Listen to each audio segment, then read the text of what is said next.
Can you hear me okay? Should have taped him to my leg. Good? Okay. We good? Good, Anthony? Okay. Everyone, so happy to see you. My name is Colette Kessler. I'm the CEO of the Impact Studio. We're a social impact agency that's been exploring the well-being of this industry in partnership with ICE. So I'm very excited to be here and so thrilled to have all of you here for this conversation in person and I think streaming as well. So hello to those of you online. We're here today to talk about what to expect in the hospitality industry. And we have an amazing set of people that are here to have this conversation. So we'll ask them a couple of questions up here, give you a second to muse on that, and then we'll open it up to a Q&A. So you can really dig into some of the things you've been thinking about that brought you here today.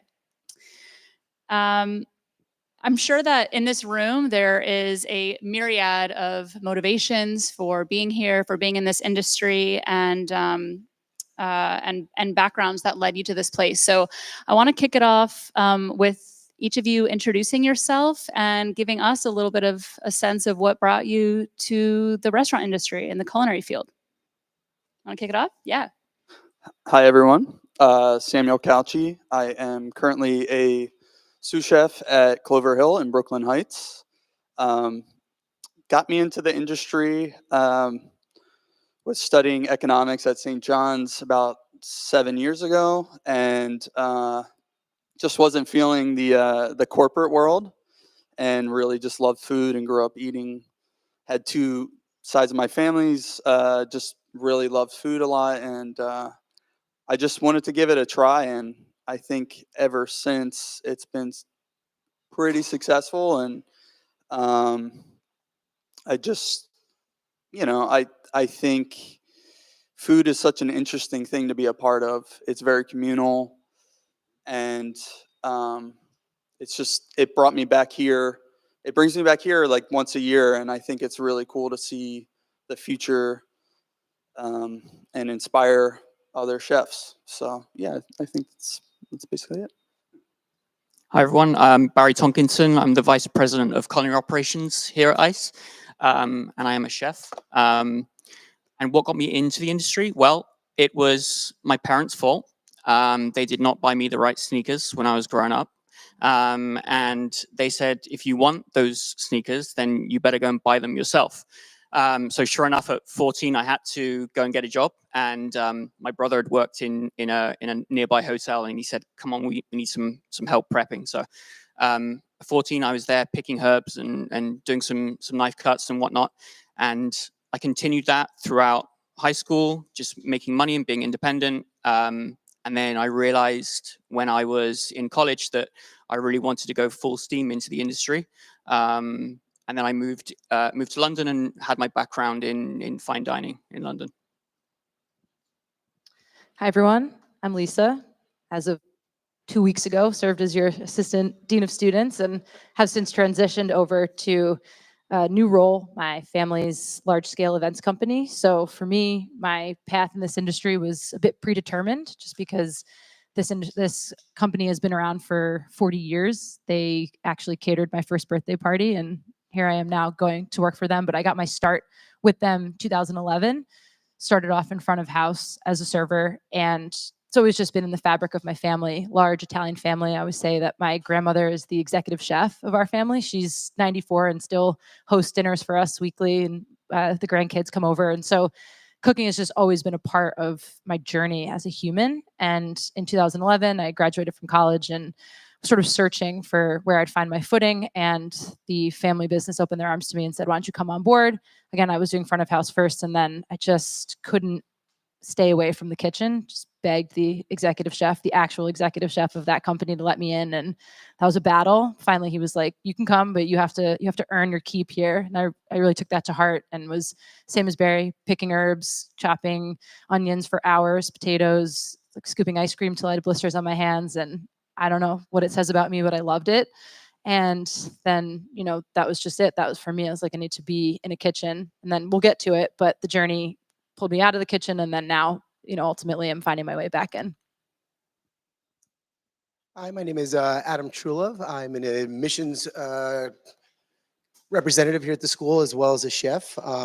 Like a couple people on this panel, I do blame my family for my path. I started doing prep work early on in college looking for a part-time job and then had no real game plan for when I graduated.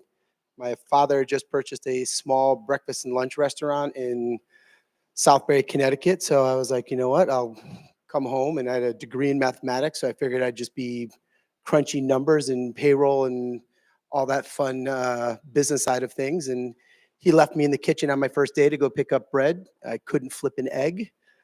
He came back, tickets that were hanging on the rail were still there 20 minutes later with people screaming at me. And I chose at that moment to not fail at something as simple as flipping an egg, and found my passion to want to discover more food. So I enrolled into culinary school and have since never really stopped learning. I have a couple of students who I've enrolled in here. I've probably said it at some point in time, but I've chosen to, every day when I went to work, to learn something new.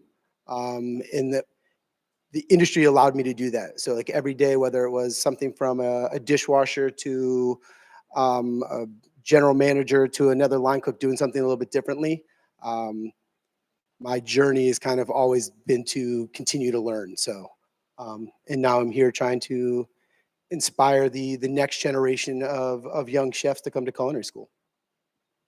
Safe to say you know how to flip an egg now. Yes, all too well.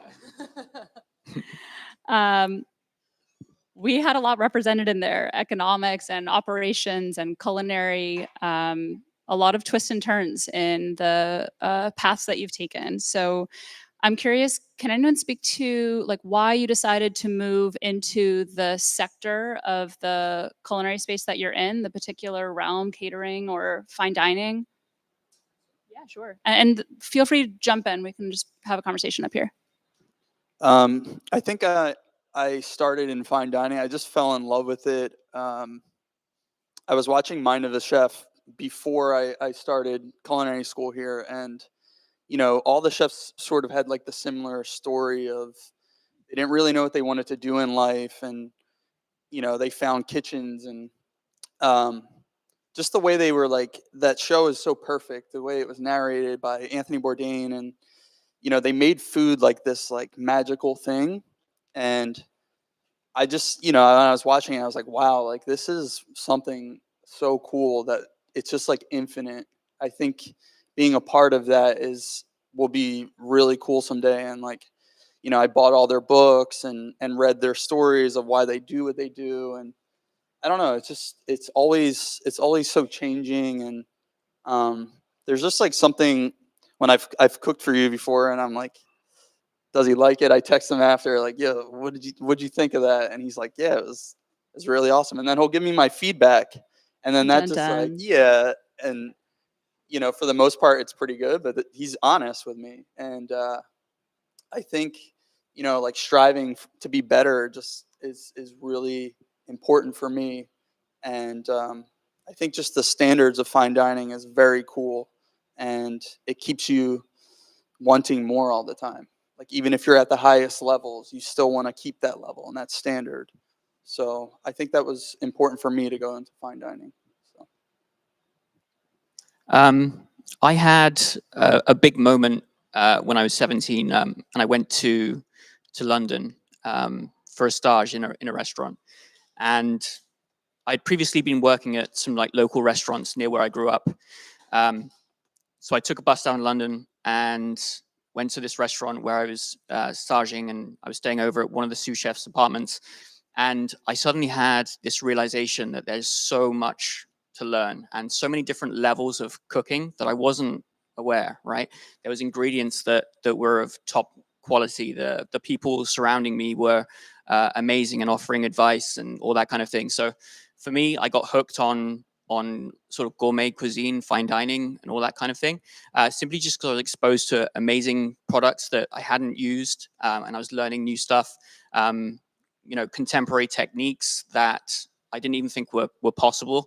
And it just set me on this course for really realizing that there's so much to learn in this industry. And I think Adam touched on it. It's about learning every single day.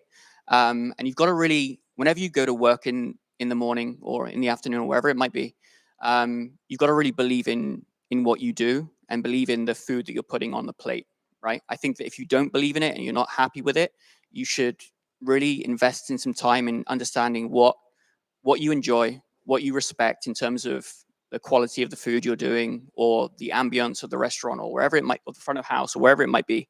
And just really feel proud of what you're putting out there as a product to customers, right? Who are the people that we're trying to impress and trying to make sure they have a good evening, a good meal, good occasion, whatever it might be. So yeah, I was hooked on fine dining, and I continue in my career to sort of advocate for that part of the industry because I think it's a great learning experience. And I've spoken to Sam, who's in fine dining here in New York. Yeah, and so that was what was important to me.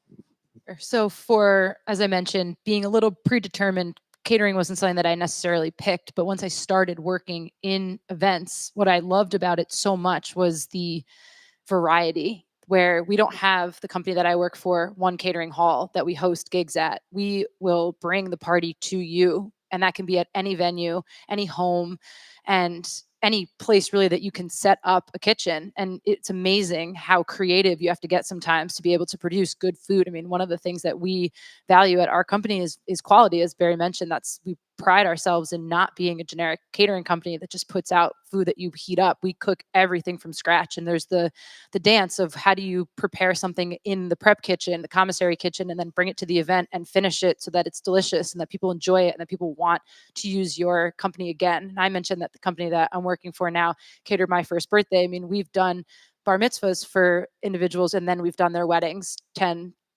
15 years later. So being able to bring that quality over and over and over again is so important. But for me, the variety, as I mentioned, of places that I'd get to go and see throughout the city, throughout the tri-state area was amazing, because I did take a step away from the company and go to school here at ICE, and then did my externship and worked in restaurants. And restaurants were great in their own way, but it was the same thing every day. You report to the same place, same time, same prep station. And for me, I missed being able to say, one day I'm going to be working downtown, uptown, Jersey, Connecticut. It's definitely taxing. You have to be mentally and physically ready for that. But it's so exciting to see all these different beautiful places that the city has, including really nice homes as well, going into people's homes and seeing, just as they say, as the other half lives. So it's really, really cool. I think my motivation was, as I mentioned before, like always constantly wanting to learn. So breakfast and lunch, kind of slinging egg sandwiches and corned beef hash to coming to New York City to go to culinary school and then doing fine dining. I loved the challenge of, yes, every day there was the same menu. I mean, my situation was a little bit different. At Esca restaurant, when it was open, 70% of the menu changed every day depending on what was in the fish market.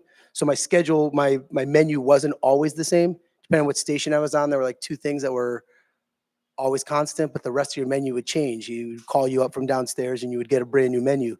That kind of charged me to want to see more ingredients, try more things. I saw things and tasted things that I thought I ate well before. I thought I had a really good palate, but just the exposure of new things. And then from there, after leaving, always wanting to try more things, always wanting to eat more things.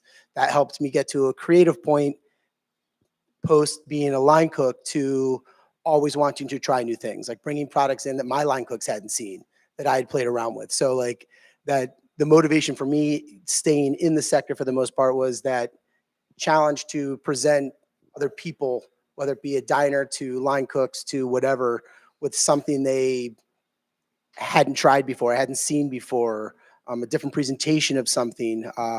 So kind of like that constant desire to want to learn more and teach and kind of expose people to things is kind of what motivated me through most of my career in the sector. And still now, and I mean, even like cooking at home for friends, it's still trying to push a limit that my friends don't get when they go out to dinner in Fairfield County and stuff like that. We have some decent, Barry and I know some chefs up in Fairfield County who are doing great food, but like, you know, I'm always trying to get my friends to see something different. Oh, we had this at this restaurant. Yeah, that's great, but this is another way you can present it. So still wanting to, still after all these years, still loving that feeling of presenting people with something they haven't seen before. So These are long careers we're talking about. And I know, Chef Barry, we've talked a little bit about the importance of making a plan when you're going into this field and thinking about how you might accomplish your goals over time. Like, can you speak to what's important for people in this room and people online, students, to be thinking about as they consider the next 5 or 10 years of this trajectory? I think the first 5 years are probably the most crucial. You have to set yourself up with the type of cuisine that you want to do. I mean, it's, New York is a melting pot. There's every type of restaurant here, but not everyone fits your plan. I think a lot of students have this pressure of, if I don't work in a Michelin star restaurant, if I don't keep pushing towards that, I'm never going to be good.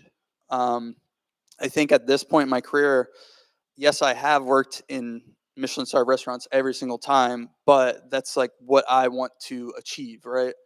But I don't think it's the end goal to everything. I think I get students that come in and they don't really have an idea of like what we're doing. They don't see something on our plate and they don't think it's cool and they don't know why it's cool.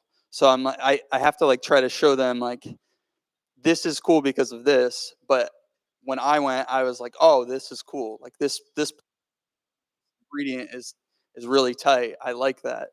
Um, but I think it's important that you align yourself up with the restaurants or the cuisine that you want to do, and you reach out. If you don't get into that one, there's somewhere that's similar. But I think like the overall part of it is you have to like you're gonna have to work hard no matter where you go. But it's not. I think like the first 2-3 years is learning about how to like time management and setting up your station and being cleanly, because that's what we see, right? Can you tell us a little more about, like, what do you mean by time management? So time management is like each task that you have on your prep list, right? You getting it done efficiently so you can move on to the next thing. And then when you're so young, or when you're in your first kitchens, like, hey, can I do this task next? You know what I mean? Like trying to get done as much as you can in order to learn more. That's the whole point, is like setting yourself up, learning from these chefs. That's why you go to those restaurants, right? You want to learn their type of food. You want to understand why they're doing that. But the time management is crucial. And I think school, you have this like, we're here for 4 hours, and you learn that you have to get it onto the plate and present it to the chef. But you're not in trouble if you don't get it to the chef here, right? In service, like getting to service and getting to that finish line is like, it's crucial. So Depends who your instructor is. it depends, yeah, of course. Or even showing up, I miss a lot of days. But yeah, that's time management is. I want to send it down to the end a little bit, folks. Like, you've had also the view of students coming in through admissions as the dean. Like, what are you thinking about in terms of setting students up for success and how they can in that 5 and 10-year plan? I think to kind of piggyback on what Sam said, I mean, your first couple of years are going to be crucial.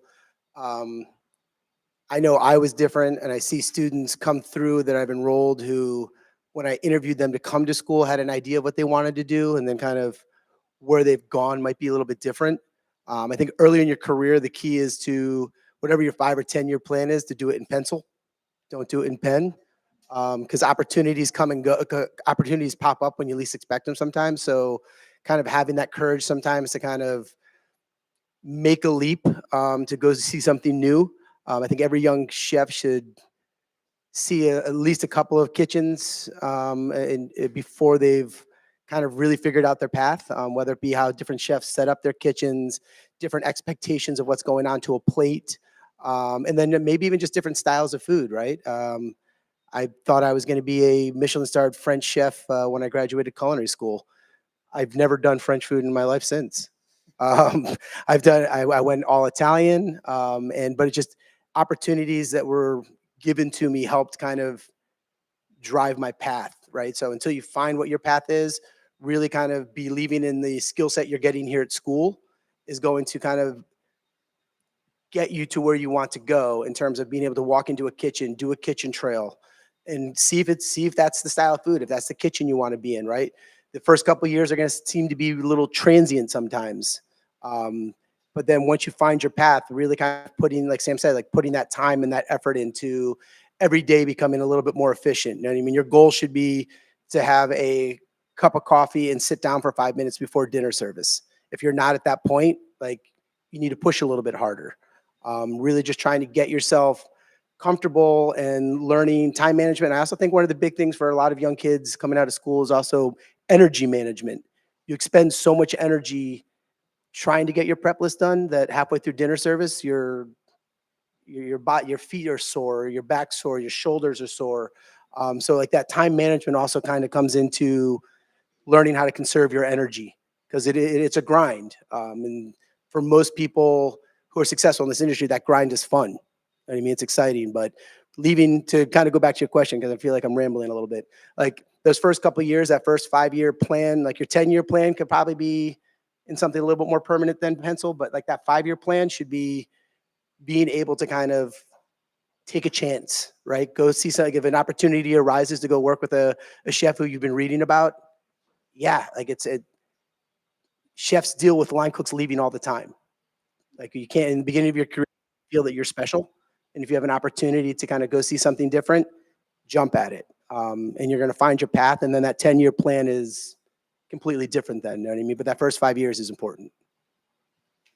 Yeah, I really agree with Adam on putting your plan in pencil. I think the way that I put it to students when I was working with them as the dean was that your path is not going to be linear, and to sort of release the expectation of anything linear. It's going to be challenging. There's no doubt about that. So obviously expecting this is a hard industry that you've chosen to join. And there's wonderful people that you'll meet along the way that'll make it worth it. There's a lot of other things that make it worth it, but you're going to have to work really hard. So I think understanding that there are going to be things that come up that get in the way of where you think you thought that you might be is just part of the journey. I also think that it's really important to take care of yourselves in those first 5 years. I think a lot of people burn out in the first 5 years and don't make it to the next 5. And so you have to learn how to say no sometimes. And that's really, really uncomfortable. And, Chef Sam might say, don't say no. I don't know. But like, I think that's really important. Seriously, like you have to be able to say, I can't. And that doesn't mean that you're going to not be accountable. Those are two different things. But to be able to recognize that you're working really hard, it's okay to take time for yourselves, because if you don't have the energy to continue on, then you're just not going to get to where you wanted to go. And so that's a huge, huge lesson that I learned very quickly. The reason that I ended up completely out of the industry for a couple of years is because I absolutely burned out to the point of just saying, I can't do this anymore. And again, to talk about a linear path versus nonlinear, it doesn't mean that you can't jump back in. But if you want longevity in this industry, it's really important that you're able to set boundaries for yourself and say, I need to take care of myself so that I can be a better employee for you. And I saw, as the dean here, it's really hard for students to say that. They really said, I can't not show up. But if you're not your best self at work, then you're not going to help your own cause anyway. So I think finding balance, as hard as that might seem when you're really in the thick of it, is so, so important. And it is hard in this industry, guys, to find balance. There's no question. I'm not saying it's easy, but it's possible. And it will help you have the next 5 and the next 5 and the next 5 if you're able to get through the first 5. But also just to kind of piggyback on that, on a trail or your first kitchen job, don't be so prideful that you can't ask for help. You know what I mean? Like you're not going to, the expectation that you're going to come out of culinary school and be able to prep 5 dishes for a 250-person dinner service on the first day is probably not a realistic thought process you should have, but being able to ask for help, whether it's, can you see somebody picking parsley? Can you pick me an extra pint of parsley? Can you, you know what I mean? Like, you know what I mean? Because then you're going to get yourself caught up, and then one day someone else is going to ask you for help, but it's really being comfortable in what you can accomplish. But at the end of the day, you still have to be ready for service. So not being too prideful to not ask for help is really important. And you see it happen to young cooks in kitchens all the time who are scrambling. I say they're doing helicopters in a kitchen when they're just spinning around and nothing's happening and nothing's going onto a plate. Like they got themselves so deep they didn't ask for help, right? So being able to kind of realize, okay, I've got an hour towards dinner service. I'm not going to make it. Who's got 10 minutes? Like just being able to put your ego aside and ask for help when you need it. Yeah, and also, guys, don't expect to be experts out of culinary school. That's a huge thing I see also with students is, why can't I prep as fast as this person? It's like, well, this person has been doing this for 10 years. So that's why, because they actually. My knives are sharper. My knives are sharper. Well, yeah, like definitely making sure your equipment is where it needs to be, but try not to compare yourselves. That's a huge mistake that I made as well. And I can only really speak for myself, but comparing myself to chefs who have been doing it for a long time just made me feel bad about myself instead of recognizing that that's just something that you can work toward. People don't become experts overnight. And the foundation that you're building here at culinary school is just that. It's foundation. So it's something that you can build on as you continue with this journey, but you are not going to be a Michelin star chef just because you graduate from ICE and work at a Michelin restaurant, right? Like you need to earn that. And that comes with time, that comes with effort, and that comes with working with a sense of urgency every single day and trying to get better every single day. So for me, it was prepping, that big hotel pan full of onions. If it took me an hour one day, the next day it had to take me 58 minutes, and just getting quicker and quicker and quicker and faster and faster. And then you'll see over time, you'll be able to look back. Small days. Should have been quicker than that. So yeah, just I think taking that pressure off of being perfect or being the best, you want to do that for yourself, but to compare yourself to other people who have been doing this for a really long time is a fool's errand, because it just takes time, it takes practice, and it takes away from everything they've put in to get to the position that they were in to be as good as they are. I agree with that about time and practice. I met my mentor back in 2004, and he's my mentor to this day, my chef. And he sat me down, and I was working in Bristol, in the southwest of England, and I was a sous chef of a kitchen of 6. And he sat me down. And he said, "You need a plan." And I was like, "Okay." And he said, "You need a 10-year plan. Spend 10 years just learning. Don't worry about the money. Don't worry about where you're living. Don't worry about what movies are on at the theaters. Just spend your time learning for 10 years." So I made a plan, and I made it with him, that I was going to spend 10 years to fully immerse myself in the industry and learn as much as possible. And then I made a 5-year plan to be a chef de partie. So 5 years, I wanted to be running stations in the kitchen. And then I would reevaluate where I am after 10 years. But I allowed myself those 10 years to really put aside lots of other things that happen during life and just focus on absorbing as much as possible. There are many ways to be a part of this industry, but everyone here has kitchen experience, and everyone here knows that kitchens can be difficult and there can be tension there. And we talked a little bit about accountability and time management and burnout. Any specifics, like for this room, on what it might look like to get peer support or develop positive habits? Like, what might that really look like for people? Can I just start off with this one? I think this is something that's really important. And for those of you who are in the industry now or just getting your foot wet, the most amazing thing about this industry for me are the people that you meet along the way. You join this club, this group, this special group of people who share the same experiences as you. I was talking to a friend of mine that I haven't seen for 10 years, and we have an instant connection, right? You're going to meet the most amazing people, and you're going to go on this culinary journey with them, and they will always stay close to you. And being able to bounce off each other, ideas, thoughts, plans, all that kind of thing is the most valuable thing for me that I've gotten out of the industry. Is the people I've met along the way. And even now, I'm doing something at ICE, for example, and I speak to people that I used to work with back in the day, and bounce ideas off them, and get their advice on this, that, and the other. It might be a recipe, it might be a project, it might be a long-term plan, whatever it is. You will join a group of people that you'll never forget. And I think that's something that we can probably all speak to here, and having the support of people who have gone down the same path as you and can offer advice and support is so valuable. And you can then in turn take your experiences that you've learned and help other people. And you'll just have this really tight knit group of people who you'll never let go. In terms of I kind of have to agree with Barry in that one, in the sense that, I mean, like, I've told people, best man at my wedding was my first sous chef when I graduated culinary school. 2 other people at my wedding were kids I went to culinary school with. It is a very unique club that you're looking to go into, whether it's front of the house or the back of the house. There are lots of different avenues this can take you, but you are about to embark on a journey that you're going to meet people who are off on Tuesday, Wednesdays. I used to love having Tuesday, Wednesdays off.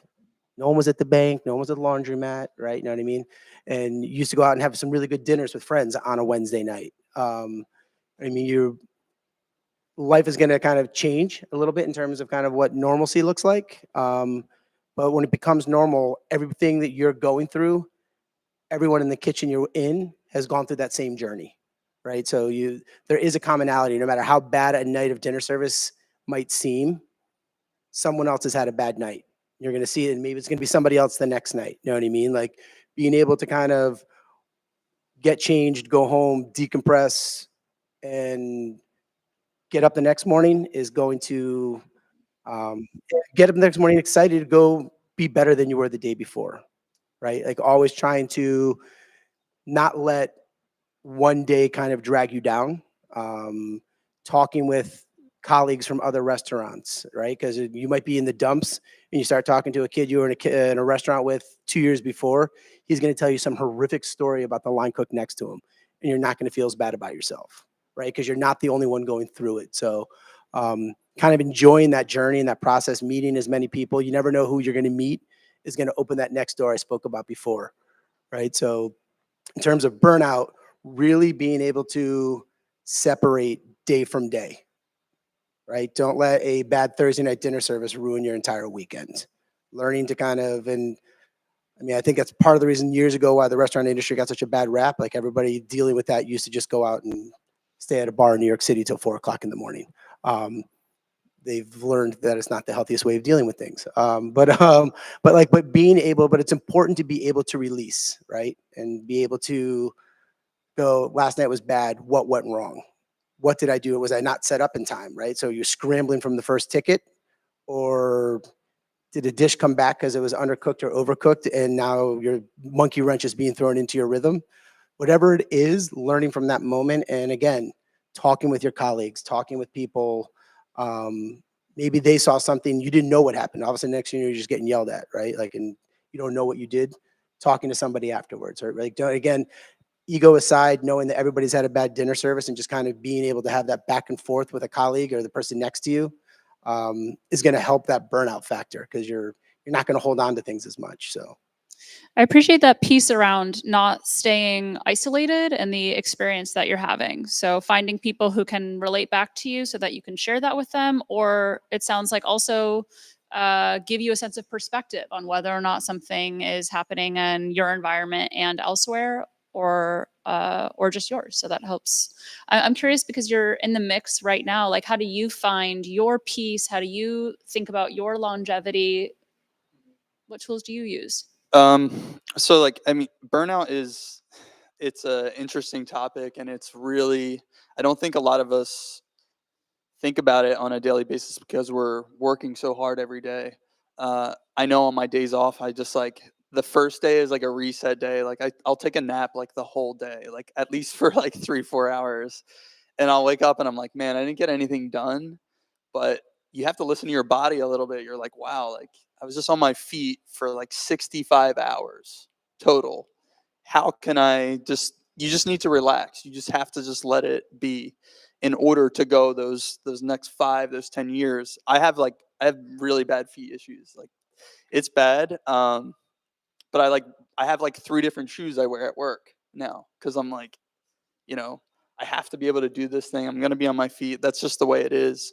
I also, like, this year, 2024, I was like, all right, I used to work out a lot. 2024 is the year I'm getting back into it. I'm not like going as hard as I used to, but like 30 minutes, 4 times a week, like it's literally changed my perspective on work. And I've been getting like regular sleep, which is very, very, it honestly, like 7 to 8 hours of a night it's like a godsend. I wasn't focusing on that the last couple of years, and you stay healthy. You literally, like, that's like, I feel great, like, waking up in the morning. I still have to work really hard, but getting those like 7 hours of sleep, like uninterrupted sleep, has been really good. And yeah, like, like you were talking about normalizing your life that it is, right? You're gonna work obscure hours. You're gonna work days that your family's off, and you can't go to those functions. You can do those things. Like, I think post pandemic is one of the topics that I've been like harping on the last couple of years. The industry has changed post pandemic. I think it's a lot. It's a lot more empathetic. I think chefs are like, okay, like, this person needs a day off, or we're doing 4-day work weeks. And I think a lot of restaurants are doing the 4-day work week, which is like, you get 3 days off.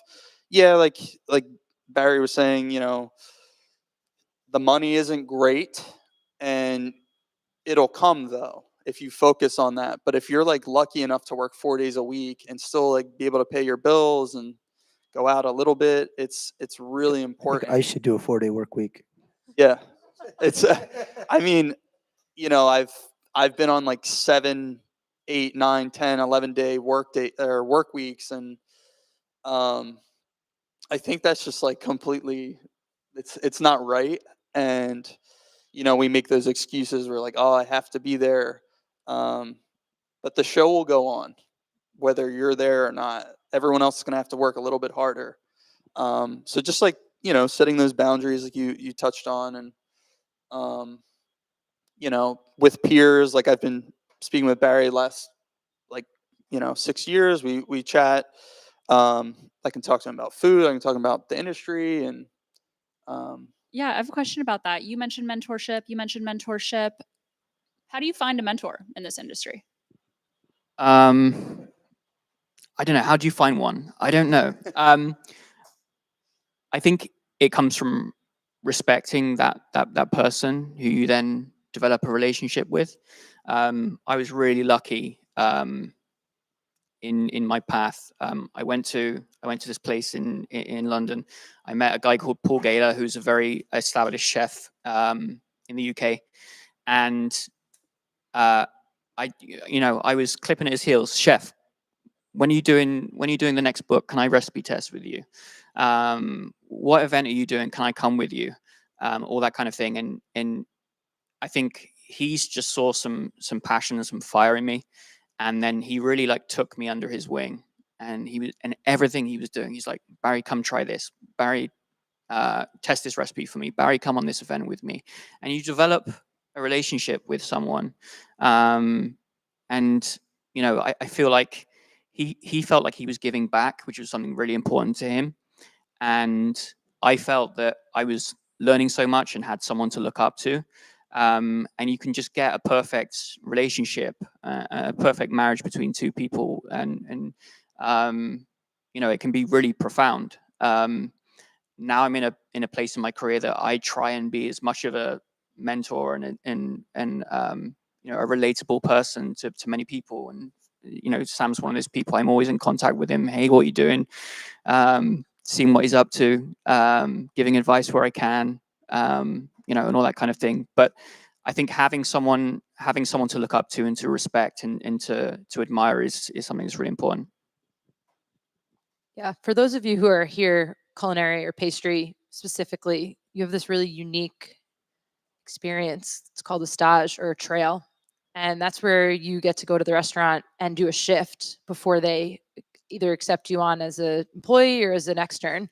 And you can learn a lot about a kitchen, its culture, and its individuals in that time. Sitting in an interview for any other 9 to 5 job maybe lasts half hour, hour at most. And it's really hard to get a read on people and their intentions.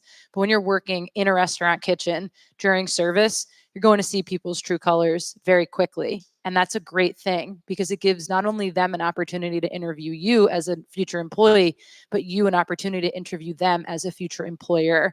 So what I would recommend is making sure that you're doing at these trails and stages what's best for you. And so you can identify individuals that you think might be able to mentor you down the line. If you really admire someone and the way they handle their kitchen during a night of service, you can bet that, yeah, that person's going to have an off day every once in a while because they're human. But what you see on that day is most likely what you're going to get from them. They're not going to put on for you as the extern trail during that service time. They're going to be their true self because they have to be, because their service depends on it and their business depends on it by extension. So paying a lot of attention to what you find compelling during a trail or a stage is going to help you potentially find that person that you can, like Barry said, respect and learn a lot from throughout your career.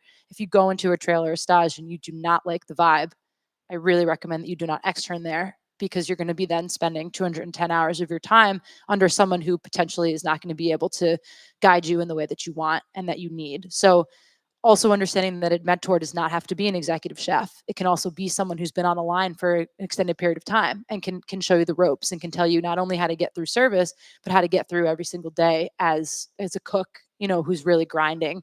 Executive chef has a different outlook than a prep cook. Doesn't mean that they can't guide you, but they just have a very different perspective than someone who's in the trenches with you every day. So guys, pay attention on those trails to what you like about that place. It is about you impressing for sure, but it's also about being able to find a good fit for you. And that's for a job or an externship.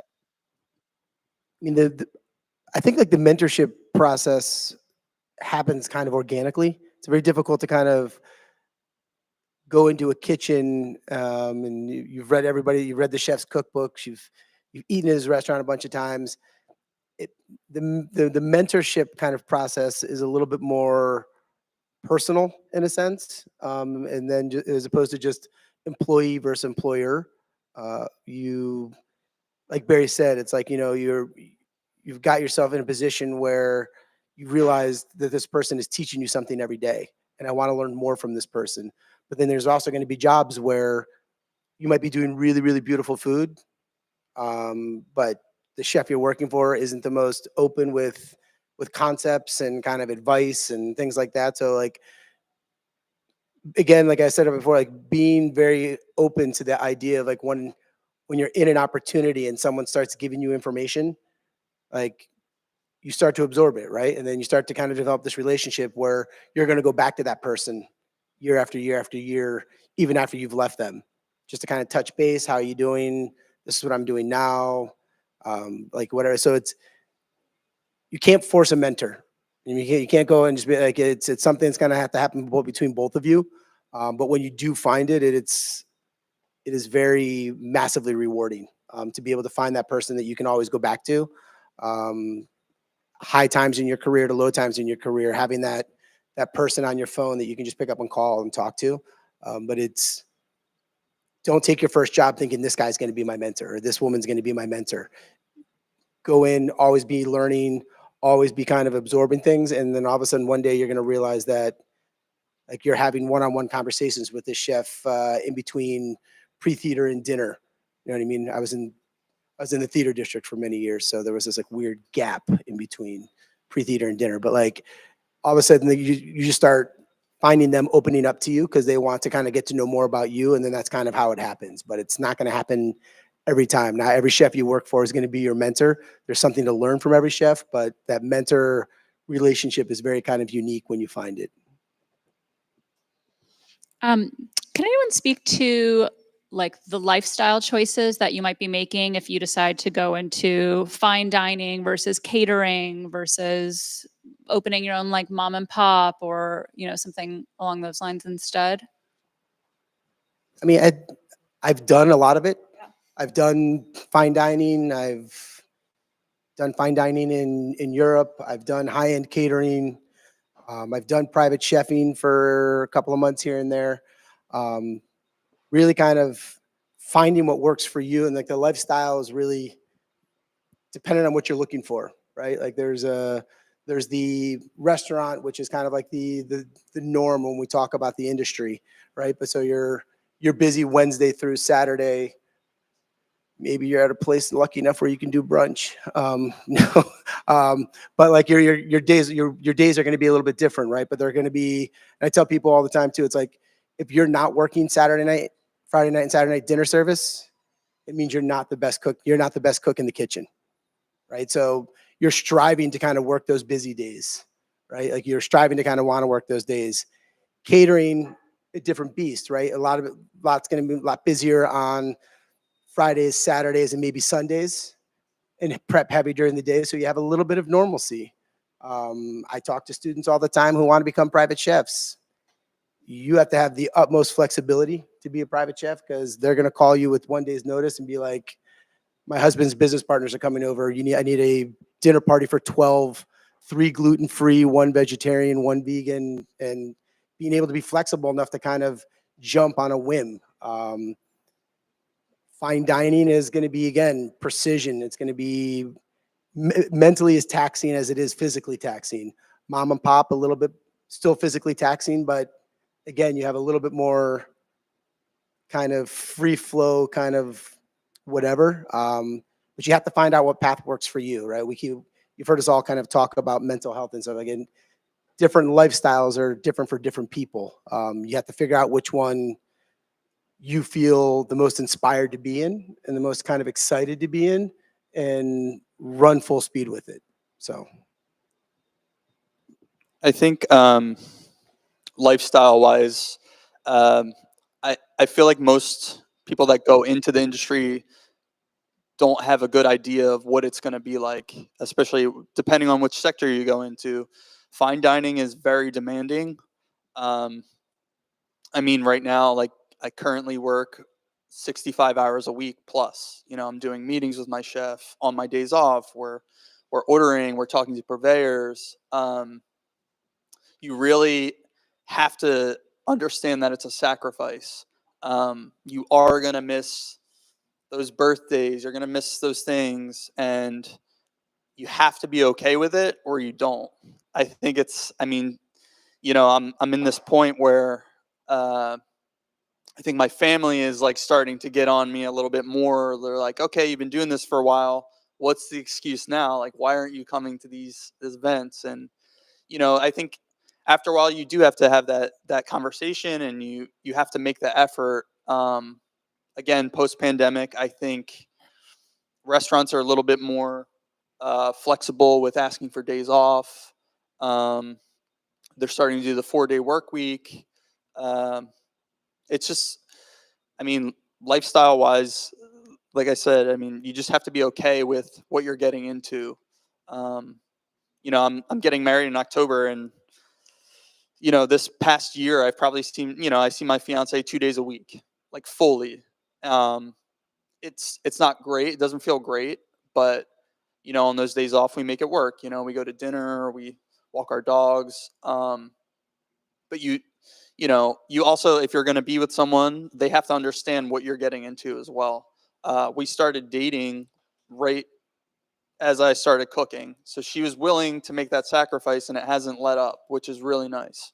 So I think that's, you know, honestly, the most important part is understanding what you're getting into. That first year you're in a restaurant, um, it will probably be like that the most, you know, your entire career.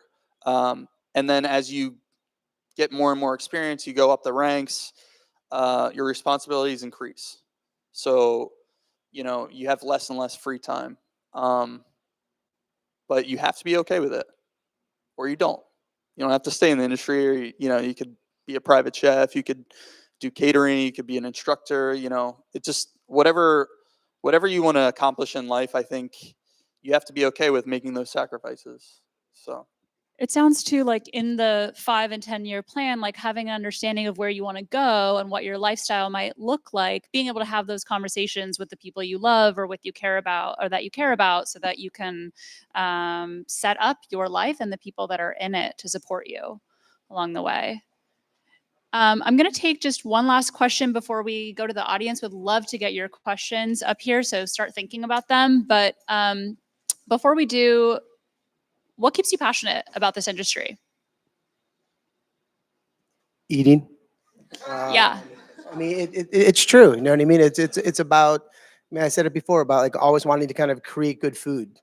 I mean, one of my favorite books that I refer students to all the time in the library is the Flavor Bible, and all it does is give you ideas of like what flavors go with what flavors, right? And then trying to figure out how do I incorporate a different flavor or how do I present it differently, right? Like how do you get that flavor onto that plate by having it look completely different? So I mean, just the constant desire to want to push what I already know. And I mean, obviously a little bit more difficult now because I'm not in a kitchen and have the free reign of being able to recipe test on a regular basis. But like still just wanting to put good food on a plate. You know what I mean? Putting food on a plate and having somebody eat it and like watching that kind of like look of surprise on their face still kind of motivates me even to this day, not being in a kitchen full time. So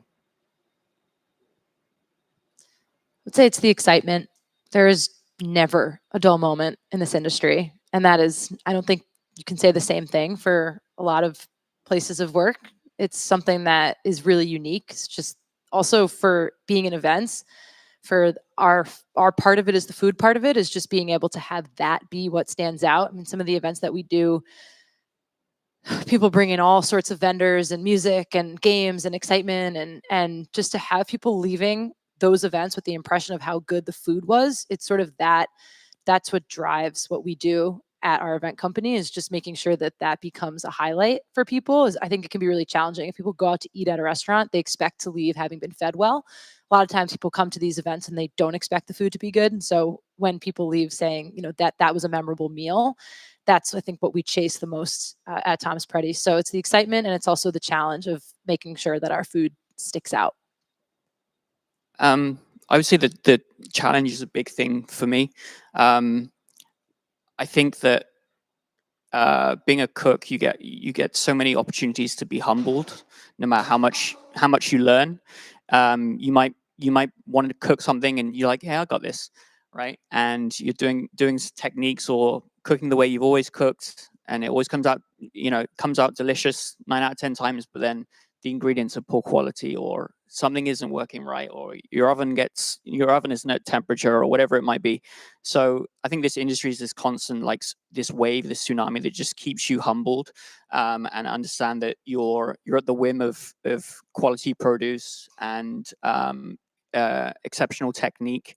And the other thing that keeps me passionate as well is just watching people grow in the industry. So people like Sam, for example, who came to culinary school and had a really big drive and passion for the industry, and then watching these people go out into the industry and like realize their dream. That's my biggest takeaway now in the position I'm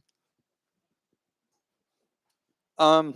Inspiration wise, I think Instagram is like such an amazing tool nowadays. We have like access to all the chefs all over the world. You don't have to go to these restaurants and eat there. Like obviously you would love to. But the access we have and seeing what everyone's doing around the world is really inspiring for me. Chef went to Ikoyi in London. I always talk to him about it. Like that guy's just doing the coolest thing like on the plate in my eyes. You know, I haven't eaten there. I have the book and I've like made some of the stuff. I'm like, this is awesome. Like this is the coolest thing I see right now. And that's the other part of it, is learning those techniques and then also being able to show the cooks I have in my restaurant. There's a 20-year-old kid in my restaurant. He's 20 years old and he's doing something that not a lot of younger kids get to do. And he's doing it at such a high level and executing every day. It's honestly, I'm like, I tell him every day, I'm like, dang, dude, you're 20 years old, man. You're working in this restaurant. Like, you have no idea how lucky you are. I started when I was 28, so I had a lot of catching up to do. But he's 20 and he's so good right now. And he came, he's been there 6 months and he's doing so well, and he just loves food just as much as I do. And that's our connection. That's the mentorship. Great. And he's not, he has his days where he's not, he slips, but super awesome, super inspiring. So.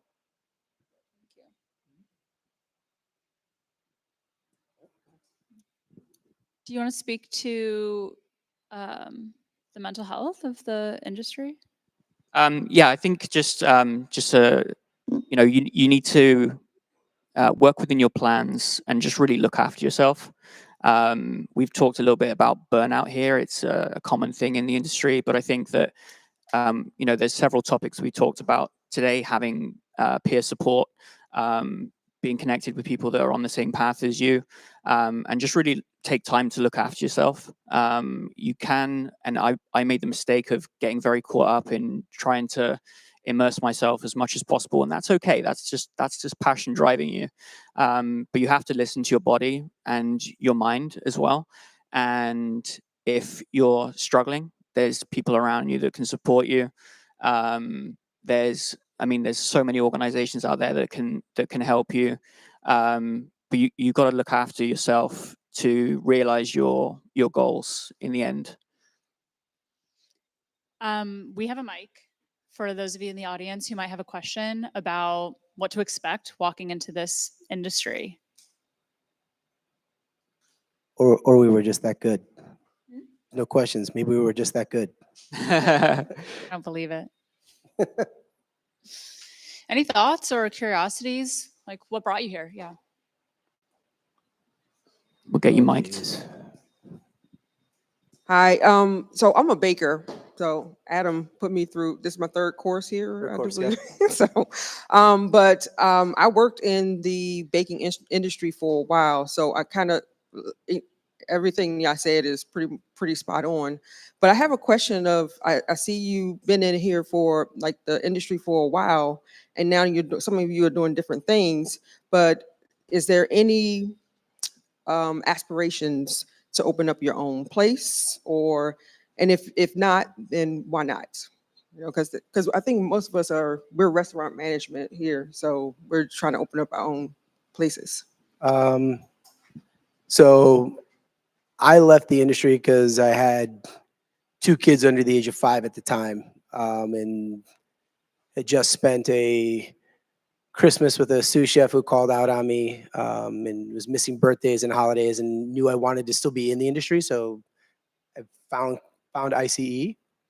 Initially interviewed to teach. How I got pulled into admissions, I don't know. But the game plan, and when we talk about these plans, right? So like in my mind, the idea was to, and it might still happen. I mean, is to go back to a kitchen, but like going back to a kitchen for me now at this point would be it would have to be as like a chef owner. Like I couldn't go back and actually now go work for somebody else. I'm too old to kind of have to go through that grind again. Yeah, there's still a dream. I think the dream has obviously changed a little bit in terms of whether it's going to be fine dining. It'll probably end up if it were to happen, it would be something that's a little bit smaller. Is there still a passion to go back into a professional kitchen? Yes, I still wholeheartedly believe that. My wife and I have that conversation on a not so regular basis, but like that idea that I still have a drive to go back into a kitchen and create food. Which is why we probably have too many dinner parties at our house. But it's I think it's part of me. Like I can't ever not think about it. It's part of my personality, part of who I am. So yeah, I do have it's kind of a clouded plan, but there's an idea to go back into a professional kitchen. I'm gonna do it. It's gonna have 10 seats. Okay. I've got this vision, this dream. I've sort of moved on now, and I spend a lot of time with my team in the office and whatnot. But there's this thing that always drags me back into the kitchen. So I teach classes here at ICE occasionally. And people around me are like, why are you still teaching? You're not supposed to be doing that. I'm like, yeah, I can't stop, I'm afraid. It keeps dragging me back. I have this dream before I retire to do my thing, which is just 10 seats, great food, just for myself, just for my peace of mind. And I love to cook. I've been doing many other things, but something always drags me back to the stove. And even when I'm cooking my children their dinner, I'm critical and I could do better there. They don't care, but it's important to me how good the pizza is that I make them, and it's pretty good. It's up there. I've been improving. Becomes more complicated when they start becoming critical. Dad, this isn't very good. I get that all the time. So I had a question about, I guess, not leaning into so much of the demands of the industry that has on your time, and more like, I guess, listening to your body and favoring like what you feel like is best for you. Because for me, I know coming into this industry, I'm like, I know it's going to be a lot of hard work. I know it's going to take a lot of my time, but I know I do want a family. I do still want my life at the end of the day, and I don't want to have to make all those sacrifices for, like to be an executive sous chef. If I wanted that, maybe I would take that step, but that's not where I'm leaning to. And I'm wondering, like, to be in the positions that you are, like in administration or you're teaching, like besides having experience in the kitchen, what other like techniques, what other, I guess, routes of education you took to get here, or what other experiences or skills you feel like you needed to be able to, like, I guess, be a part of this extension of the industry where it's more teaching and administrative rather than in the kitchen? I think some of it is, whether it's Barry and I having families, Lisa having to step away and then coming here and going back, it's still, to me, it's still a desire to want to be with my foot in the industry somewhere, whether it's in a kitchen or inspiring that next wave of cooks to want to get that formal training and go out and be successful. But still kind of being immersed in food, being able to walk through the halls and eat something that Chef Barry's working on.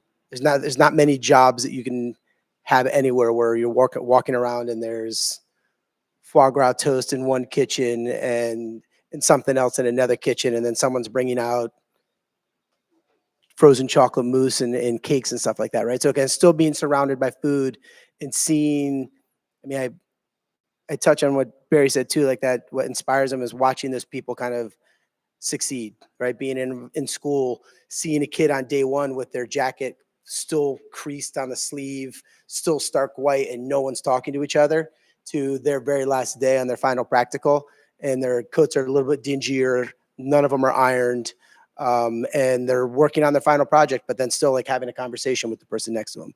To see that growth is really, really inspiring. Sam's got someone in his kitchen and he's watching it happen more organically in a kitchen versus culinary school, but to still see that growth and be a part of that process. There's a place in every kitchen in every part of this industry, from institutional to restaurants, for people of many different lifestyles, right? We talked about having to figure out what your path is. If that's the path, you can find something that's going to make you happy. So I think that's a really great question. And my advice to you would be to for now, so do you have a family at this point, or you're saying you'd like to have one eventually? Okay, so for now, I would say just say yes as much as you can, because I never ever could have imagined being where I am today based on where I started. And I think that's kind of about that nonlinear path. And for me, this role that I've just accepted to go back and work for my family is very full circle, because it's something that I tried to create a role for myself at the same company in 2017, and it just didn't work out. And now the company has since grown to be able to accommodate for what my skill set can match. But what I learned since 2017 until now is what they need to fill that role. So I never knew that would happen since then. I left there honestly with a little bit with my tail between my legs, saying it just didn't work out with the family business. And I was so disappointed. I had worked there for 6 years, put so much of my life, blood, sweat, and tears literally into this company. And then when I came to them and so excited about growing my role, the answer was kind of like, well, that's great, but we can't just create a role for you because you want one, which that was a really big lesson for me. And then so I left, and I actually ended up leaving food completely. I went to Fordham University and worked in financial aid, right? Like so random. But my service experience was why they hired me at Fordham, was because I had customer service from being front of house. So who knew that would be that jump, right? And then this opportunity at ICE to be the assistant dean came up, and I was like, this is a perfect marriage of my food and my administrative experience from Fordham. So then boom, moved on to work at ICE for 2 great years, where I learned so much about how to work with people. And now that's exactly what huge part of my role in operations is going to be, working with at the family business again. So had I not said yes to some of these opportunities, then this role that's come up now, which would allow for some flexibility surrounding a family, or a little bit more, evenings and weekends, not exclusively. I mean, there's still going to be some of that, but less so than if I would be working as a cook in the same kitchen. So I think when you have the flexibility, if you have the flexibility now to say yes to things, do that, so that when the time comes, you'll set yourself up with skills that you didn't even know are then going to come back around to open up the doors for you in other areas of industry that align a little bit more with how you want your life to look. My sort of advice there about, if you want to have a family and it's going to take your time and whatever, just make it part of your plan. I had that plan that I was going to spend that first 10 years just being a sponge and absorbing as much as possible. And that gave me the opportunity, because I immersed myself in the industry for those 10 years.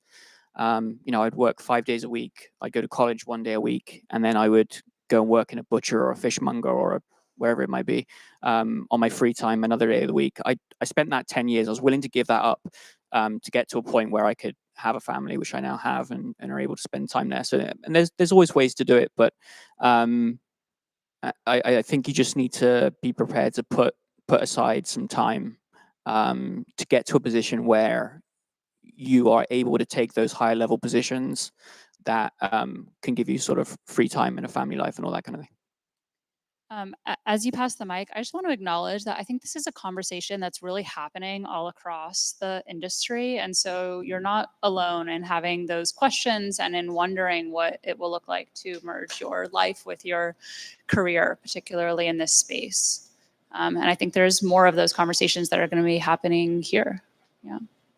And there are plenty of women and men who have families and work in industry, banging around just like Chef Sam is. It's very doable. It's just, is that what you want? And I think that if it's not what you want, then you find a path that is what you want. But if you want to be in a kitchen full time and have children, there's so many people who do it and do it well. And I think that's where finding that mentorship and people who've walked that path before, and asking them how they made it work and getting their honest feedback on that. Hey, how you doing, guys? I'd first like to thank y'all for taking the time and breaking down the information. It might not seem I wasn't paying attention, but I was.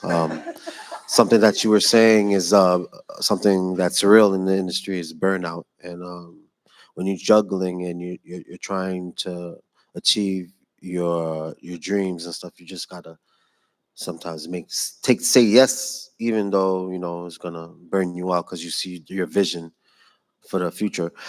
So to my question, I see a lot of you have y'all work in the kitchen, and necessarily that's not my passion. I don't want to step in the kitchen, but I do want to create memories, and I do want to work the front of house. Uh, I have experience with security, but I more want to be the person that's I would say like a quarterback of making sure that the host is on point, that the service is on point, and stuff like that. But I also wanted to ask y'all opinion on how do you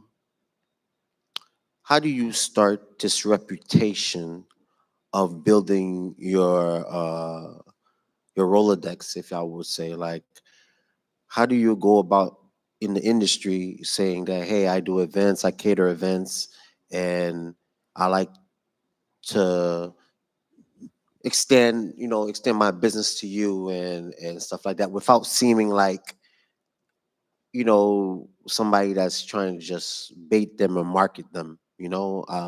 something I realized from my experience looking in the industry, people like genuine things. So how do I come off looking genuine that I want to help with y'all experience and y'all winnings and stuff like that without looking like a person that's just marketing to them, you know?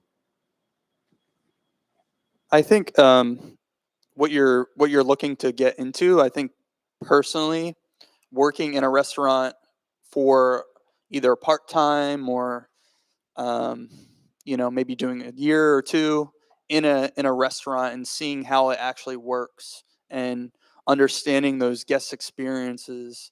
Clover Hill, they really stress guest experience, and most fine dining places do. And those little details that you learn and how to handle like unruly guests and how to meet their expectations, that all comes from working services and understanding how those teams work. I think that's like such an important part of even working events. You want to do that, involved with food, but not having the time spent in a restaurant for that long. But I still think it's important to at least work some services at places and like just see how they manage their team and just working with guests. I mean, that's on the job training in this industry is the most important. um, and then you can on the side you can start building that business, and in the meantime you're building relationships with you know guests or managers or owners, all that, like what you're talking about. I think that kind of gets into that field. So I would say that from my experience when I first came over here, trying to do sort of some event work and get my name out there, I had nothing but promises. I promise you, I'm going to do a great job. Um, I had a background that I could speak to, which was on my resume, and I offered it to clients. And if they looked at me and said, "Yeah, this is a good bet," I just made damn sure they'd come back for more. And once you build a reputation for being able to provide excellent quality food, service, hospitality, whatever it is, right? If you know you're gonna kill it, you're gonna produce something that's of real quality, that person will come back. Not only will they come back, but they'll tell 3 friends, and then you get those 3 friends, and then so you have to build it slowly, right? It's not going to happen overnight. You're not going to get thousands of orders straight away, but you have to build your reputation and stay true to that reputation and make sure that you're really knocking it out of the park every single time that you are enacting with a client or giving an experience. Just make sure you give it your all, and then you'll be able to then speak to those people. Hey, can you give me a recommendation? Can you all that kind of thing, and just really build your profile.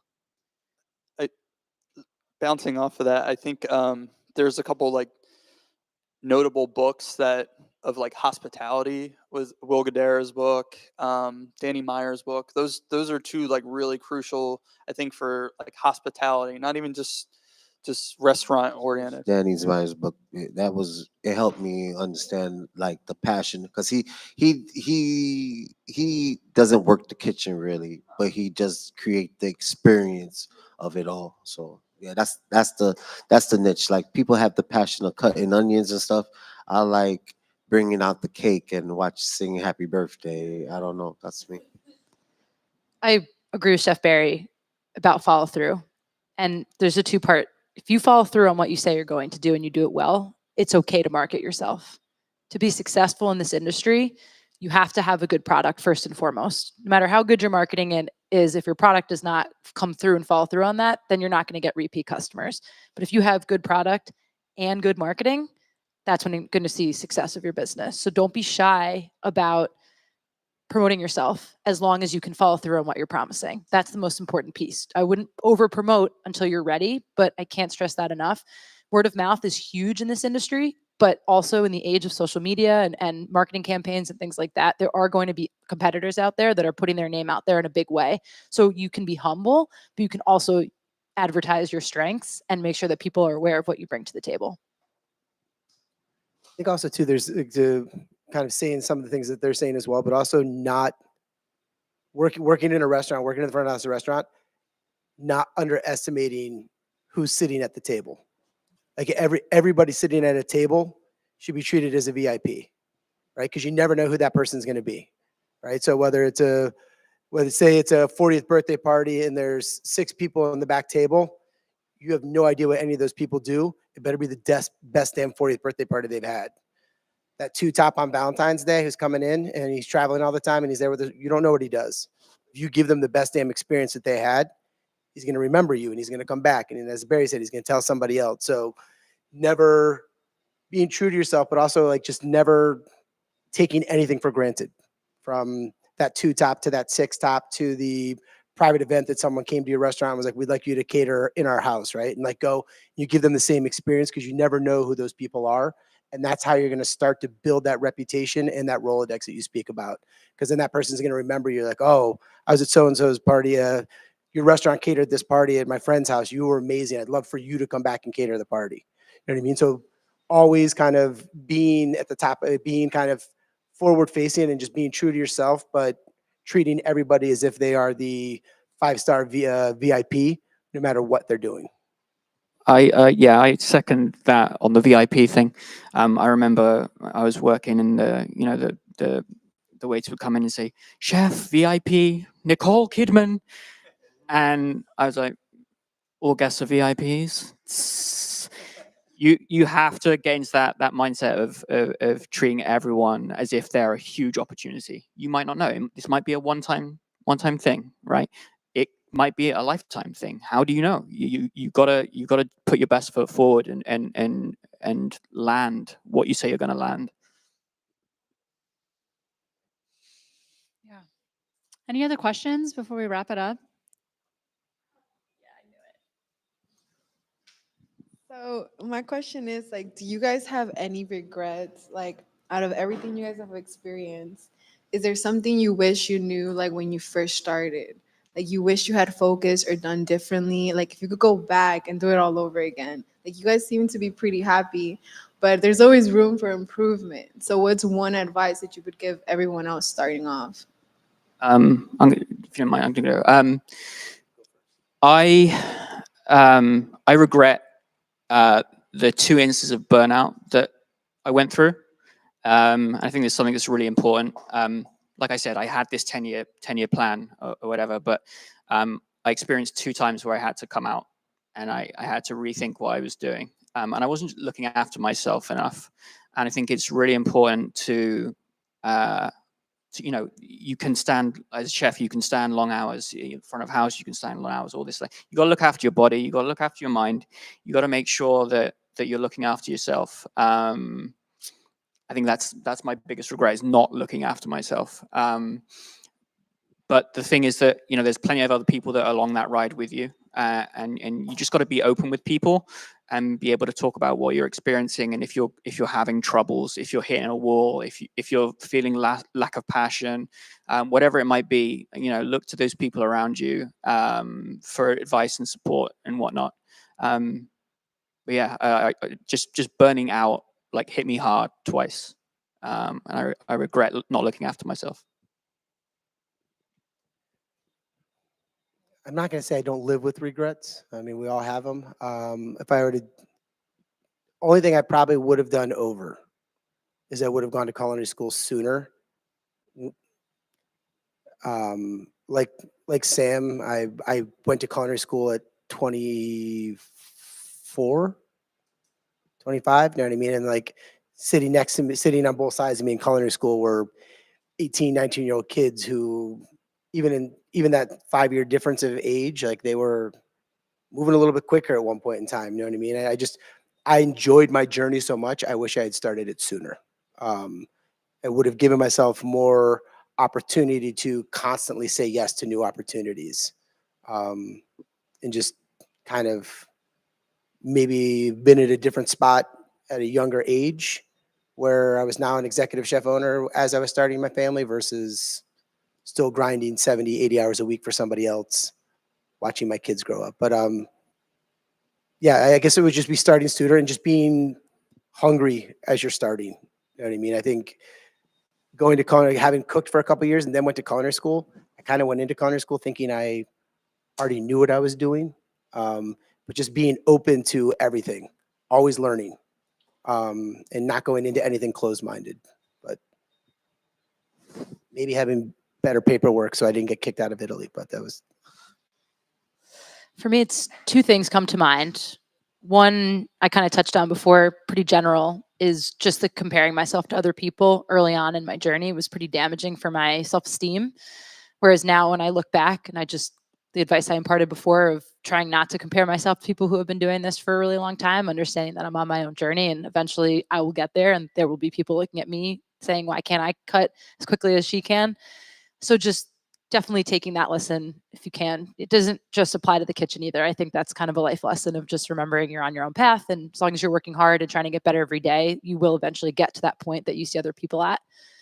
And then more specifically, I will say there was one private event that I worked. It was a week-long camp that I was basically the camp cook for a bunch of writers on a writing retreat.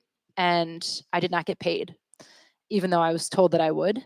And I regret not advocating for myself more in that instance and hoping that someone's goodwill would come through in that moment. And that would just be something that I would say to everyone is to just know your worth and know your value and know that you should not be doing things for free, even if you think it's a good opportunity for you. If you can afford to do that and that's spoken about beforehand, great, do it. But if you're expecting compensation for something, you guys are working really hard. This is a really hard industry and you should be paid accordingly. So I regret not advocating for myself more in that moment and would just always say that you should pull through on that and say like, hey, we talked about this. It can be hard to have difficult conversations and I acknowledge that, but knowing your worth, I think, especially when you're young and early in your career is really, really important. Regrets? That's a good question. I think just like overall, just I regret just missing a lot of like family functions and feeling guilty that you're missing work because you feel like you have to be there. And sometimes I have like this back and forth. Like if I went to those things, maybe I did miss out on those opportunities. So you're constantly like battling that throughout your career. Um, I'm working on being better and going to those things because like people don't live forever, and this job it's my career, so I'll have it the whole time. So you have to make time for everyone. Don't feel guilty about taking time off and going on a vacation. You deserve it. And I think at this point in my career, I'm starting to understand that I deserve certain things, and you are working hard. You are doing enough compared to everyone else. You are doing enough. And like for inspiration or something like advice is have humility. Know that you're not the best in the room, even though you might be or might not be, right? I just took this job at Clover 6 months ago, and I was a manager, hired as a manager, and I'm in the kitchen, and one of the cooks is making a green oil, and they were like, yeah, just do the green oil, because obviously I know how to make one, right? But I went, no, you show me how you guys do it here, because I want to know the standard here. You know what I mean? So there's like, sure, we've all made green oils. We all know how to do these things and these techniques, but it's also like giving that person the opportunity to teach you something is really important. It gets you go really far in your career, and people around you respect that. There's so many techniques I didn't know starting this job, and I was intimidated, but I learned them quick, as fast as possible, and now I can show other people how to do it. And then lastly, it's funny as you start becoming like higher up in manager, and the work environment becomes, your peers, they start to look at you. If you're doing well, they start to look at you as if they're your competition. I don't look at any of my peers as my competition. They're my peers. They're someone I should be able to rely on. I always feel like your hard work is going to get you to those levels. Your chef or your managers are going to notice that you're working harder than everyone else. They're just you don't have to scream it, or you don't have to fight with people. You don't have to say, oh, you know, they didn't cook the eggs right. You know what I mean? Like to make them look bad. And I focus on that. I try not to ever make any of my peers look bad. You know, one of my coworkers, she left all the wishbones in the ducks. Great, you know, like, and there was a whole, we get 18 ducks in at a time and they age for 20 days. So all of those ducks for that many days had the wishbone in it. And I just carved around it. I could have been like, yo, look what she did. But I didn't want to make her feel bad. Like it's not, that's not my point, because I make mistakes on a daily basis too. So it's just that humility part. It takes you so much further in your career and people respect you for it. So yeah. I just want to piggyback on that about mistakes. I think that's something that's really important and something that I speak to students about. Don't be afraid of making mistakes. You're gonna make them. You know, and the only difference between you and the executive chefs is all the mistakes that he has made or she has made in her time, right? You're gonna make mistakes. There's so many variables when cooking or operating a restaurant, but just know that when you make a mistake, you're one step closer to doing it right. I think we're hitting the end of our time. I want to thank all of you for your generosity and your humility and for sharing peeling back the curtain a little bit and giving all of us things to think about as we move through the journeys, and particularly, you know, everyone's own individual journey in this path. So thank you so much for all of your questions, for your alertness, for all of you online, and hope you have a wonderful rest of your day. Thank you.